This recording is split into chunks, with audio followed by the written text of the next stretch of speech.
Civic পুলিশদের মাইনে ৪২,০০০ হবে না কেন?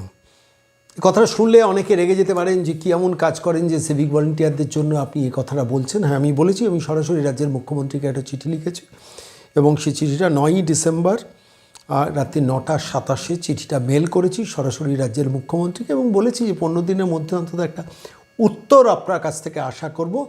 প্রত্যেক সিভিক ভলেন্টিয়ার যাদের ১০ বছর কর্মজীবন হয়েছে তাদের ৪২,০০০ টাকা, আর প্রত্যেক সিভিক ভলেন্টিয়ার যাদের ৫ বছর কর্মজীবন হয়েছে তাদের অন্তত মিনিমাম ৩২,০০০ টাকা মাইনে আপনি করবেন।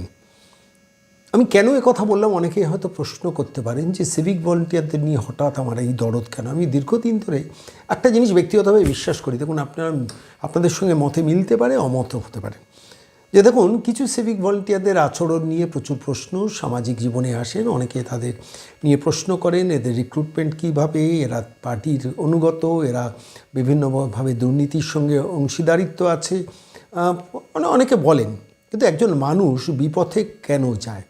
দুটো কারণে। একজন, তিনি যদি হ্যাবিচুয়াল দুর্নীতির সঙ্গে যুক্ত থাকেন অভ্যেসগতভাবে, আরেকটা হয় যদি অনুপায় হয়ে রোজগারের পথ খোঁজেন, তখনই কিন্তু তিনি দুর্নীতিপরায়ণ হন। এটা হচ্ছে এটা আমার কোনো মনে হয় এটা সমাজতত্ত্বের লজিক যে দু ধরনের মানুষ হয়, সেটা হচ্ছে যে দুর্নীতির সঙ্গে আপোষ করেন। কিন্তু প্রশ্নটা হলো যে এই সিভিক ভলেন্টিয়ারদের সংখ্যাটা কত জানেন পশ্চিমবঙ্গের মাটিতে? যদি ১,২৪,০০০ ২৭,০০০ বলা হয়, কিন্তু প্র্যাকটিক্যালি এদের সঙ্গে যদি ভিলেজ পুলিশ যোগ করেন বা অন্যান্য ক্যাটেগরি যোগ করেন, সেটা প্রায় ১,৫০,০০০-এর উপর ১,৬০,০০০-এর কাছাকাছি সিভিক ভলেন্টিয়ার আছেন এই পশ্চিমবঙ্গে। বিভিন্ন সেগমেন্টে তারা কাজ করেন। কেউ অফিসে বসে কাজ করেন, কেউ কম্পিউটার চালান, কেউ পুলিশের বাইরের পাহারার কাজ করেন এবং অনেক সিভিক ভলেন্টিয়ারকে র্যাফের কাজ করানো হয়, অনেক সিভিক ভলেন্টিয়ারকে ট্রাফিক গার্ডে অ্যাপয়েন্ট করা হয়, অনেক সিভিক ভলেন্টিয়ারদের গাড়ি চালানোর কাজে রাখা হয়। প্রশ্নটা হলো, এদের সমাজ জীবনে প্রথম দিকে মানুষ চিনত কি, যারা পুলিশে কাজ করে, এবং সিভিক ভলেন্টিয়ারদের সামাজিক জীবনেও তাদের পরিচিতি হচ্ছে কাল বাদে পরশু তো তুই পুলিশ হয়ে যাবি। তাদের যখন সামাজিক বিবাহ বন্ধনের ব্যাপার হয়, তখন শ্বশুরবাড়ি থেকে দেখা হয় যে আলটিমেটলি তো আমার জামাই কাল হোক পরশু পুলিশ হয়ে যাবে, আর পুলিশের কাজ যেহেতু সম্মানজনক মাইনে আছে, ফলত একজন কনস্টেবলের যে মাইনে আমার জামাই বাবা জীবনের সেই মাইনে হবে।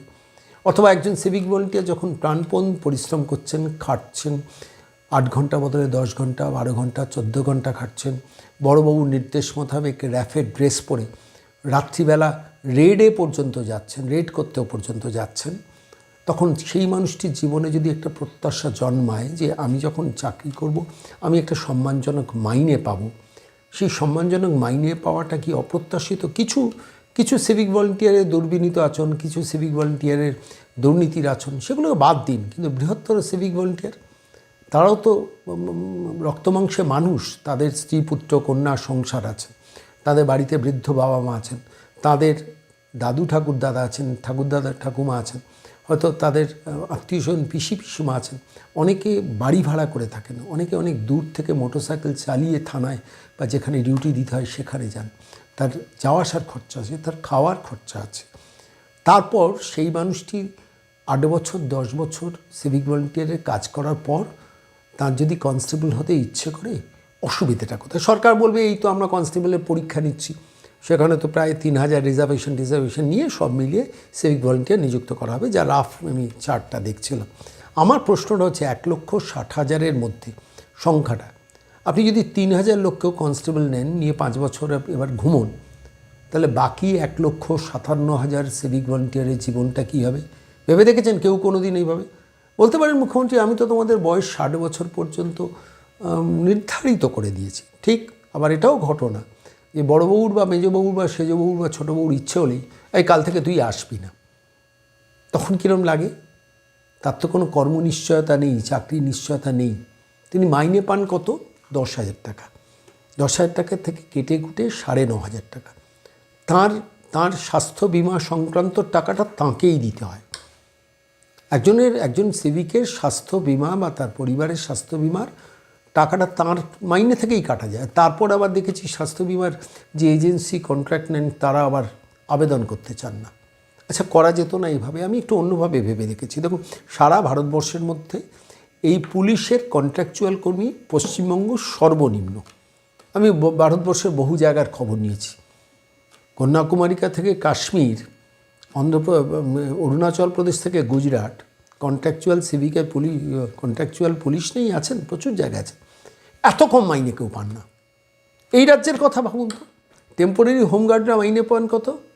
19,000 টাকার আশেপাশে, আর সিভিক ভলেন্টিয়ার মাইনে পান কত? 9,500 টাকা। কেন ডিসক্রিপেন্সি? একজন টেম্পোরারি হোমগার্ড বলতেই পারেন যে আমি আমার ট্রেনিংটা অনেক বেশি, ঠিক, কিন্তু একজন সিভিক ভলেন্টিয়ারও তো পুলিশের কাজ করেন। রেড যখন করতে যান তো তিনি কনস্টেবল যাদের হাতে রাইফেল থাকে তাদের মতনই কাজ করেন। কিংবা একজন সিভিক ভলেন্টিয়ারকে যখন ট্রাফিক মোড়ে দেখা যায় কোনো জায়গায়, তিনি যে দায়িত্বশীলতার সঙ্গে বহু ক্ষেত্রেই দায়িত্ব পালন করেন, সেটা তো টেম্পোরারি হোমগার্ডদের থেকে কম নয়। তাহলে বছরের পর বছর আপনি টেম্পোরারি হোমগার্ডদের দিচ্ছেন কত? 19,500 টাকা। সেইখানে দাঁড়িয়ে একজন সিভিক ভলেন্টিয়ারকে দিচ্ছেন কত? 9,500 টাকা। কেন? এখানেই উঠছে প্রশ্ন। অথচ একটা রাজ্যের 1,60,000-এর উপর পুলিশের পদ ভ্যাকেন্ট। আবার বলছি, একটা রাজ্যে পুলিশের স্থায়ী পদের ভ্যাকেন্সি হচ্ছে 1,60,000।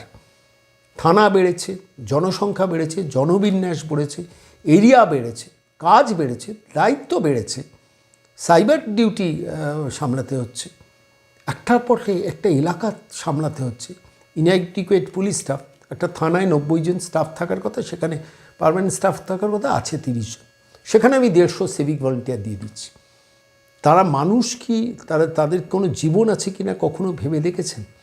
পুলিশ ওয়েলফেয়ার বোর্ড হয়েছে একটা, তারা কথা বলেন আমাদের এ রাজ্যের মুখ্যমন্ত্রী নেত্রী অনেক কিছু আপনাদের জন্য ভাবছেন। আচ্ছা, যদি ভাবেন একটু করে দেখান তো। 5 বছরের ডিউটি হলে 32,000 টাকা, 3 বছর ডিউটি করলে 30,000 টাকা, 5 বছর ডিউটি করলে 32,000 টাকা, 10 বছর ডিউটি করলে 42,000 টাকা। মাইনেটা করুন, কন্ট্রাকচুয়াল রাখুন, কোনো অসুবিধা নেই। ফিক্স করুন যে আমি 42,000 টাকা মাইনে দেবো 10 বছর চাকরি হলে। কেন অসুবিধে কোথায়? এবং বলবেন আপনারা দুর্নীতির সঙ্গে কোনো আপোষ করবেন না, আপনাদের ড্রেসের টাকাও আমরা দেবো না, বলুন না, এটুকু বলুন, অনেক সিভিক মেনে নেবেন সেটা। আমি যদি একজন রাষ্ট্রীয় ব্যবস্থার অংশীদারত্ব নিই, তাহলে কেন আমি সম্মানজনক মাইনে পাবো না আজকের দিনে? আমি এই প্রশ্নটা করেই চিঠিটা লিখেছি। বিশেষ করে আমি রাজ্যের মুখ্যমন্ত্রীকে যে চিঠিটা লিখেছি সেটা আপনারা অনেকে দেখেছেন, আমি সোশ্যাল মিডিয়াতে দিয়েছি। আমি রাজ্যের মুখ্যমন্ত্রীকে আবারও লিখব, 10 বছর চাকরি হলে কেন একজন 10 বছর চাকরি সিভিক ভলেন্টিয়ারকে কেন আমি 42,000 মাইনের জন্য কথা বলছি জানেন? একটি বিশেষ কারণে। সেটা হচ্ছে, যে মানুষটি 10 বছর চাকরি করেছেন তার তো বয়সটা চলে গেছে, তিনি হয়তো 30 বছর বয়সে সিভিক ভলেন্টিয়ার হয়েছেন, তার হয়তো বয়স 40। বলছি, যিনি 25 বছর বয়সে চাকরি করছেন, মানে চাকরিতে ঢুকেছেন, তার 12 বছর বয়স পরে হয়তো তার 37 বছর বয়স, কারো 42 বছর বয়স। এই জীবনের যে বাকি দিনগুলো থাকবে একটু ভদ্রভাবে কাটাতে দেবেন না? বলছেন আমি 3 লাখ না 5 লাখ দেবো রিটায়ারমেন্টের পর, কী এসে যাবে তখন 20 বছর বাদে? সে টাকাটার মূল্য কী হবে? একজন বড়োবাবু বা মেজবাবু রেগে গিয়ে হয়তো একজন সিভিককে বসিয়ে দিন, তার জীবনটা কী হবে? বহু সিভিকের মৃত্যুর খবর পাই, অ্যাক্সিডেন্টের মৃত্যুর খবর পাই। কত টাকা রাজ্য সরকার দেয়? পরিবারের একজনকে বলে এই তোমাকে সিভিক করে দেবো, দায়িত্ব শেষ। মিনিমাম একজন সিভিক যদি অন ডিউটি বা ডিউটি থেকে যাওয়া আসার পথে মারা যান, অন্তত রাজ্য সরকারের তাকে কম্পেনসেট তার পরিবারকে করা উচিত 50 লাখ টাকা দিয়ে। খেলা মেলা উৎসবে মৎসবে টাকা যায়। আইনজীবীদের পেছনে একটা বিলে, আমার কাছে বিলটা ছিল, একটা বিলে সুপ্রিম কোর্টে গিয়ে একটা পার্টিকুলার বিলে 1 কোটি টাকা পেমেন্ট হচ্ছে একজন আইনজীবীর। তাহলে একজন সিভিক ভলেন্টিয়ার মারা গেলে তাকে 50 লাখ টাকা কম্পেনসেশন কেন দেবেন না? কেন স্বাস্থ্য বিমা তাকে বিয়ার করতে হবে? কেন রাজ্য সরকার দেবে না? প্রশ্নগুলো করুন, কোনো উত্তর নেই। পুলিশিয়াল ওয়েলফেয়ার বোর্ডে বিজিতেশ্বর রাউত, শান্তনু সিনহা বিশ্বাসরা কিচ্ছু করবে না। গাজরের হালুয়া সামনে ঝুলিয়ে দেবে, আপনি দৌড়বেন, আপনি সিভিক, আপনি দৌড়বেন, আপনি সিভিক, আপনি দৌড়বেন, আপনি সিভিক। আমি বলছি, এই রাজ্য সরকার, এই মহিলা নবান্ন থেকে না সরলে কিন্তু এই পরিস্থিতি পরিবর্তন হবে না। প্রত্যেক সিভিক মানুষ, প্রত্যেক রাজনৈতিক দলের কাছে বলছি 2026-এর নির্বাচন আসছে, সিভিকদের অন্তত এই নিশ্চয়তা দিন যে 3,000 নয়, আমার প্রতি বছর অন্তত 30,000 সিভিককে পার্মানেন্ট করার জায়গা দিতে হবে, স্কোপ দিতে হবে। কারণ তাদের দিয়ে আপনি কাজ করিয়েছেন, তাদের দিয়ে খাটিয়েছেন। তারা যদি অযোগ্য হতো তাহলে কাজ করাতেন না, তো দিন বসিয়ে মাইনে দিতেন না। বহু অযোগ্য সিভিক ভলেন্টিয়ারকে বহু বড়োবাবু মেজবাবুরা বসিয়েও দেন জানি। কিন্তু যারা যোগ্যতার সঙ্গে কাজ করেন, কেন তাদের 10 বছর চাকরির পর 42,000 হবে না? কেন 5 বছর চাকরির পর একজন সিভিক ভলেন্টিয়ারের মাইনে 32,000 হবে না? প্রতি বছর কেন একজন সিভিক ভলেন্টিয়ারের 2000 টাকা করে মিনিমাম মাইনে বাড়বে না? গাজরে হালুয়া ঝোলাবেন না প্লিজ। ওই 9,500 10,000 টাকা দিচ্ছি, আবার তার থেকে হেলথের টাকা কাটছি, স্পোর্টসের টাকা কাটছি, কেন এই অসভ্যতা করছেন? কেন ওই কনস্টেবলের চাকরির পরীক্ষায় বসিয়ে আমি 3,000 নেব, আর বাকি 1,57,000 মানুষ কি বানের জলে ভেসে এসছে নাকি পশ্চিমবঙ্গের মাটিতে? কাজ যখন করিয়েছেন তাদের পার্মানেন্ট করতে হবে, আর যদি স্থায়ী কিছুতেই না করতে পারেন মিনিমাম 42,000 টাকা মাইনে করুন প্রত্যেক সিভিক ভলেন্টিয়ার। আমি বলছি, আমি সাধুবাদ দেবো মুখ্যমন্ত্রীকে। আমি মুখ্যমন্ত্রীকে চিঠি লিখেছি, আমি আবারও চিঠি লিখব, বারবার চিঠি লিখব, কিন্তু এই লড়াই ছাড়া যাবে না। কারণ যাদের দিয়ে আমি কাজ করাচ্ছি, যাদের দিয়ে বিভিন্ন পরিষেবা নিচ্ছি, সেই সিভিকদের মানুষ বলে ভাবতে হবে, যেটা এ রাজ্যের মুখ্যমন্ত্রী মমতা বন্দ্যোপাধ্যায়, DG Rajeev Kumar, Manoj Verma, Kolkata police commissioner, কিংবা ওই শান্তনু সিনহা বিশ্বাস, কিংবা ওই বিজিতেশ্বর রাউতরা ভাববেন না, ভাবেননি, কোনোদিন ভাববেন না। আপনাদের ব্যবহার করবেন, কিন্তু আপনারা ইট বালি চুন সুরকি নন। আপনার মানুষ, আপনাদের স্ত্রী আছে, পুত্র আছে, কন্যা আছে, সংসার আছে, দাদু আছেন, ঠাকুমা আছেন, পিসি আছেন, পিসেমা আছেন, আত্মীয় স্বজন আছেন, সামাজিক দায়বদ্ধতা আছে। আপনার বাবা মার চিকিৎসা করাতে হয়, তার জন্য ওষুধ কিনতে হয়, বাচ্চার বেবি ফুড কিনতে হয়, ছেলে মেয়ে স্কুল সামলাতে হয়। আর দিনের শেষে আপনি সমাজের বুকে পুলিশের কর্মচারী হিসেবে চিহ্নিত, কিন্তু দিনের শেষে মাইনের পান 9,500। 9,500 থেকে 10, 11, 12,000 করে লাভ নেই।